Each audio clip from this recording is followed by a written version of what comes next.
wabarakatuh. Selamat pagi. Pagi ini kami diundang rapat oleh Pak Presiden mengenai Koperasi Desa Merah Putih, termasuk juga bagaimana itu bisa disosialisasikan kepada seluruh desa-desa di seluruh Indonesia. Karena itu yang hadir ada saya, ada Pak Mendagri. Nanti juga dijelaskan oleh Pak Mendagri mengenai ada Wakil Menteri Pertanian juga, bagaimana konsepsi. Yang pasti gini, keberadaan Koperasi Desa Merah Putih itu yang pertama itu untuk kepentingan masyarakat desa. Karena di Koperasi Desa Merah Putih itu untuk memutus mata rantai kemiskinan di desa dan juga bagaimana masyarakat desa bisa meningkat penghasilannya. Jadi yang pasti Kopdes Merah Putih ini bertujuan untuk meningkatkan kesejahteraan masyarakat desa dan berguna untuk kemajuan desa di seluruh Indonesia. Terima kasih. Pengantar dari saya. Silakan Pak Tito, jelasin. Baik, rekan-rekan sekalian, saya kira peran desa sangat penting ya di Indonesia. Bayangkan ya, 56% penduduk Indonesia itu ada di kota. 44% itu ada di desa. Kita tidak ingin seperti di Jepang. Jepang itu sudah 93% penduduknya di kota. 7% penduduknya tinggal di desa. Di Jepang 84 atau 86% tinggal di kota. Desa ditinggalkan. Padahal desa ini bisa menjadi penyumbang pertumbuhan ekonomi, menjadi sentra ekonomi.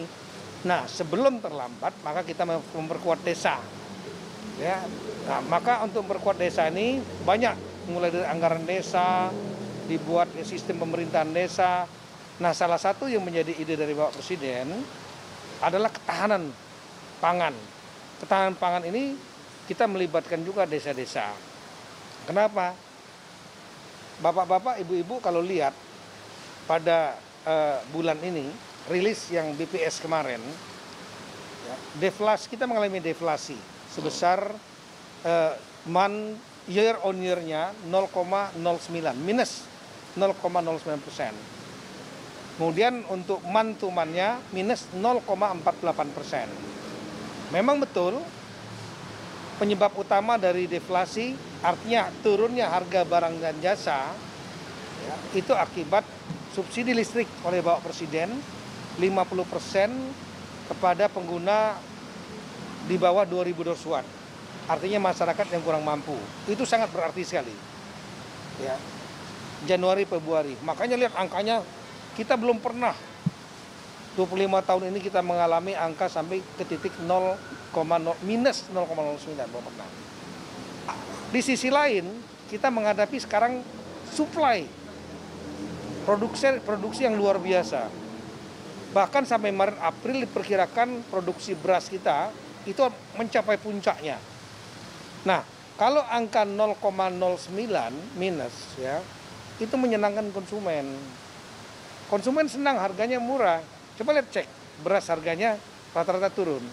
Telur, ayam, daging karena jagung pakannya itu diproduksi banyak juga, turun semua. Nah, tapi yang tidak boleh turun terlalu dalam. Kalau terlalu dalam turunnya inflasi, yang akan kesulitan adalah para produsen, para petani, nelayan, pabrik, pedagang, ya, itu akan kesulitan untuk nutup biaya produksi, mendapat keuntungan. Oleh karena itulah kita harus mampu untuk menyimpan stok. Kita menjadi off-taker. Nah, di antaranya off-taker itu pembelinya dari produksi yang diproduksi oleh masyarakat kita.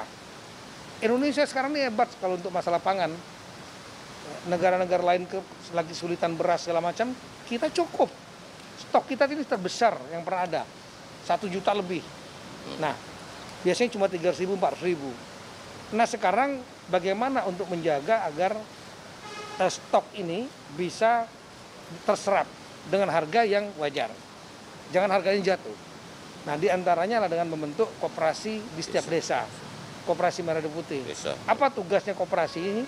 Salah satunya di antaranya adalah mereka membeli, ada cold storage-nya untuk menyimpan, ada gudang grey segala macam, ya. Apotek. Jadi one stop sistem ini, ya, one roof system. One stop solution. Ya, ada kliniknya dan lain-lain, sehingga diharapkan ya di antaranya untuk masalah ketahanan pangan dapat diserap oleh koperasi-koperasi desa ini, ya, sehingga tidak diambil terjual murah karena harga turun dengan harga yang sudah dipatok oleh pemerintah. Nah, koperasi ini perlu dibentuk semua desa dan nanti kita akan sampaikan kepada desa dan juga akan kita sampaikan ada dukungan dari pemerintah nantinya, di antaranya dari Bank Himbara, ya. Kalau saya nggak salah sekitar 5 miliaran dibutuhkan untuk kepentingan itu, cold storage, gudang dan lain-lain, manajemen dan lain-lain 5 miliaran. Nah, baik, ini menguntungkan desa. Desa ada yang punya anggaran cuma 1 miliar setahun, ada yang 3 miliar. Saya tahu ada yang lebih dari itu, ada juga ada. Seperti di Bali ada yang 50 miliar dari pariwisata dan lain. Tapi ini secara umum nanti akan ada anggaran dari berupa pinjaman dari bank. Nah, nanti kan dengan koperasi itu bisa membayar nantinya, mencicil, akan menguntungkan. Nah, kira-kira seperti itu, sehingga kita perlu melakukan kami akan Bapak Menteri Koperasi, Mendagri. kami Mendagri, ya, kami Menteri Desa, kita akan dialog dengan teman-teman kepala desa, asosiasi kepala desa, asosiasi perangkat desa, asosiasi badan musyawarah desa, supaya mereka betul-betul memahami pemikiran dari Bapak Presiden.